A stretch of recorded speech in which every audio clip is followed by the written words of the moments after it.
Hi hello నమస్తే వాస్తవం టీవీకి స్వాగతం. నేను మీ దండోగుల శ్రీనివాస్.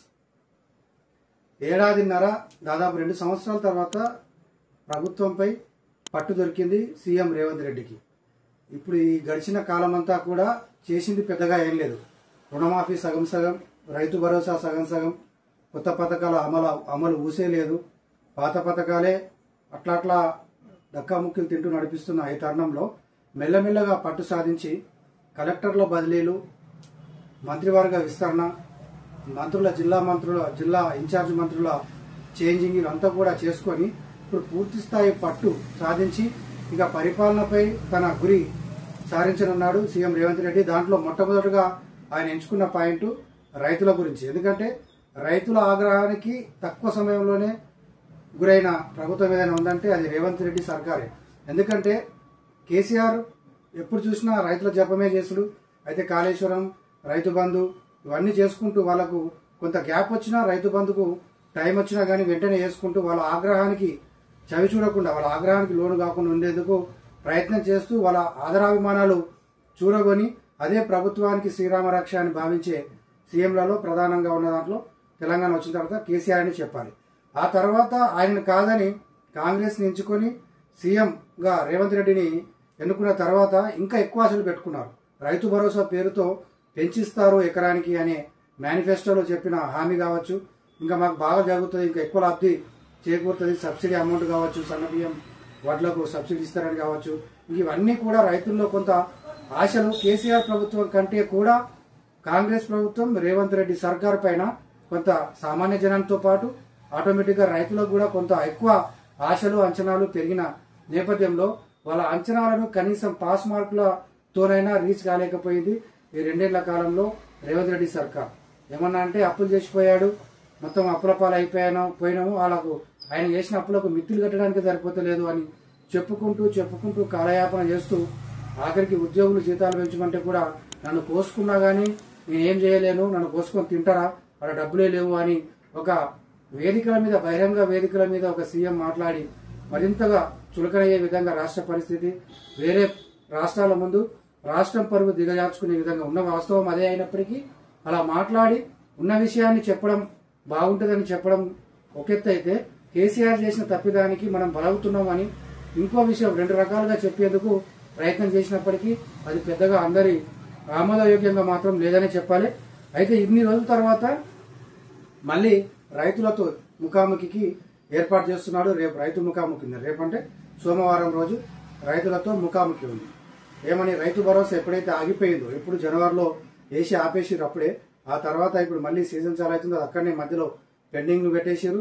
మరి దాన్ని కంటిన్యూ చేస్తారా, లేకపోతే ఇప్పుడు స్టార్ట్ అయిన వానాకాలం సీజన్కి సంబంధించి స్టార్ట్ చేస్తారా, ఏం చేస్తారో కానీ రైతులతో మాత్రం ముఖాముఖిగా మాట్లాడేందుకు ఏర్పాట్లు చేసుకున్నది ఇక్కడ యంత్రాంగం అంతా కూడా. అసలు కర్షకుల ముఖాల్లో, ఎవరి ముఖాల్లో కూడా ఇసుమంతైనా సంతోషం లేదు.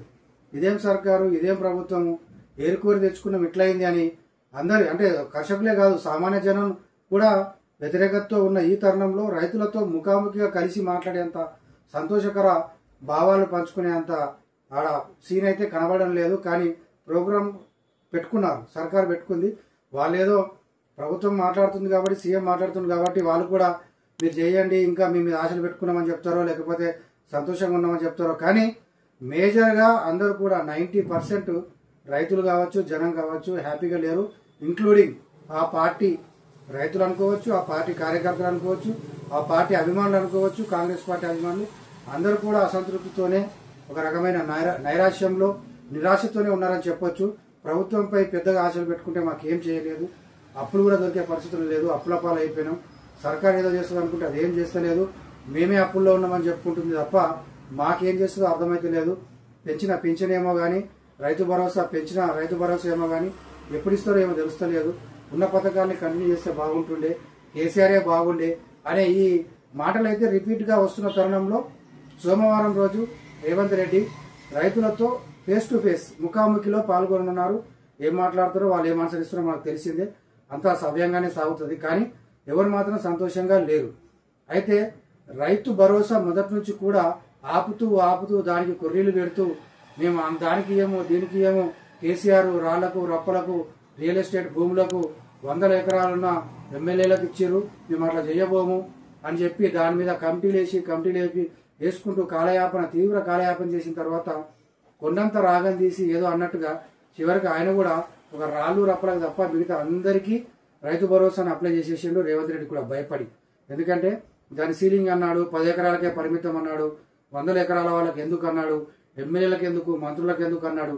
ఇప్పుడు ఎమ్మెల్యేలకు పోతుంది, మంత్రులకు పోతుంది, 100 ఎకరాలున్న ఆసాంలో కూడా రైతు భరోసా పోతుంది. ఒకటే ఏంటంటే రాళ్లకు రప్పలకు ఎక్కడైతే వ్యవసాయం జరుగుతలేదో చేస్తలేరో వాళ్ళకు మాత్రమే రైతు బంధు పోకుండా అదొక్కటే కండిషన్ పెట్టి యాజ్ ఇట్ ఈస్ గా దాన్ని అమలు చేస్తా ఉంది ఈ సర్కారు.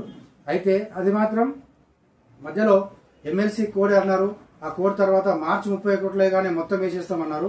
ఇది రబీ సీజన్ కి సంబంధించింది. రబీ అయిపోయింది, ఇప్పుడు యాసంగి అయిపోయింది, మళ్ళీ వానాకాలం స్టార్ట్ అయింది. యాసంగి పెండింగ్ లోనే ఉంది, 3 ఎకరాల వరకు వేశారు, అది వేయలేదు. మరి ఇప్పుడు స్టార్ట్ చేయబోతున్నా ఆ రైతు భరోసా వారం రోజుల లోపల మొత్తం వేస్తామన్న రైతు భరోసా ఆగిన భరోసా వేస్తారా? 3 ఎకరాల వరకే ఆపేసిన ఆ రైతు భరోసాను కంటిన్యూ చేస్తూ మిగతా రైతులకు పూర్తి చేస్తారా? లేకపోతే దాన్ని అక్కడికే క్లోజ్ చేసేసి ఇప్పుడు వానాకాలం సీజన్ చాలా అయింది కాబట్టి వానాకాలం రైతు భరోసానే చాలు చేసి దీన్ని క్లోజ్ చేస్తారా? ఏమీ అర్థం కాని ఒక గందరగోళ పరిస్థితి అయితే నెలకొని ఉంది రైతాంగంలో. ఏదో ఒకటి ఏరా నాయన మా ఖాతాలో అయితే డబ్బులు పడని, నువ్వు ఏదేసినా సరే మాకు దిక్కేలేవు పైసలు అనే పరిస్థితికి వచ్చింది రైతాంగం. చూడాలి రైతు భరోసా పరిస్థితి ఎలా ఉండబోతుందో.